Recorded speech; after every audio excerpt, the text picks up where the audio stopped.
In recent days, since Trump's upset victory for president, of course, Jamie Dimon, the chairman and CEO of JPMorgan, has apparently been considered aloud by some advisors to Trump as a possible Treasury Secretary. Now, I reached out to the campaign, have not yet connected with them for comment. Also reached out to JPMorgan. They declined to comment beyond Dimon's previous statements, which as recently as September have been to the effect that he would not be interested in that job. And of course, that was at a time when we didn't even know who the president-elect would be.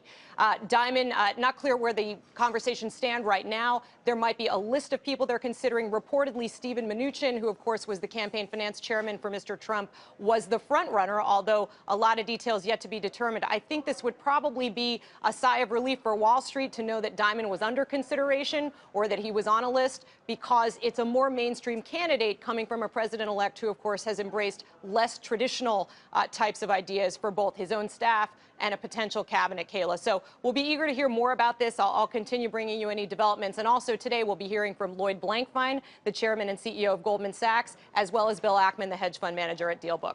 Well, it's interesting news, Kate, of course, coming out of an administration where Wall Street felt demonized, where they inked close to $100 billion in settlements with various government agencies. Of course, a lot of that was tied to activity during and after and leading up to the financial crisis. But certainly, you mentioned this would be welcome news by Wall Street. It would be a shift change in the conversation in the way that Wall Street is treated after a period of extremely heavy regulation and where, Wall Street fat cats were the center of a lot of blame in post-crisis rhetoric. Well, and of course, you're quoting President Barack Obama there, Kayla. And yeah, I think the sands are shifting quite dramatically in the last couple of days alone. I mean, you saw Hillary Clinton really became the mainstream Wall Street candidate. I was covering campaign finance for the last few months, and it was really on her roster a who's who of people from major law firms, major securities firms, private equity, hedge funds, and so on. Whereas Trump was considered the anti-establishment figure, he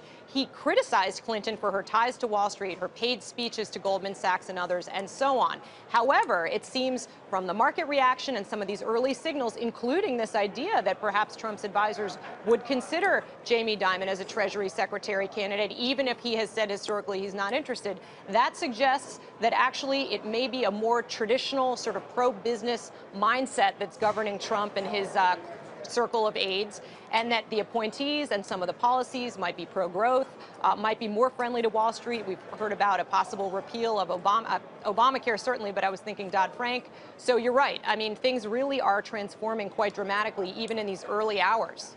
Kate, I wonder, what should we make of the fact that the early candidates for Treasury Secretary that we're hearing have Goldman Sachs and JPMorgan on their resumes, and both Donald Trump and the likes of Bernie Sanders made hay over the fact that they weren't going to go to the well of these establishment names, the big banks, and put them in power. Do you expect to hear perhaps different names as well, or is this a case of reality being a bit different from campaign rhetoric? Well, I think it could be a bit of each, really. I mean, first of all, I don't know how long the list of potential candidates is. It may be that there are 20 of them, and Dimon is simply one. We've certainly heard about Mnuchin, and we've heard about one or two others. I do think, though, as I was just saying, like, there may be a little bit more of a reversion to the mean here in terms of a Republican presidency that's a little more favorable to mainstream business figures. That could be part of the thinking. But, of course, Donald Trump is a president-elect of total uncertainty, right? We just really don't know where he's going to go from a policy standpoint, where he's going to go from an appointee standpoint. This is all really early days.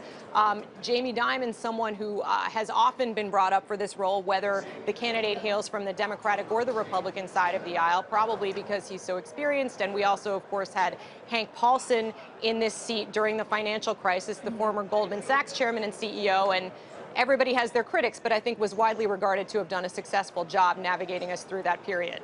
That brings to mind the memo that Dimon wrote to employees earlier this week, quoting here, "Leaders from across the public, private, and nonprofit sectors need to collaborate to find meaningful solutions that create economic growth and greater opportunity for all." Hey there, thanks for checking out CNBC on YouTube. Be sure to subscribe to stay up to date on all of the day's biggest stories. You can also click on any of the videos around me to watch the latest from CNBC. Thanks for watching.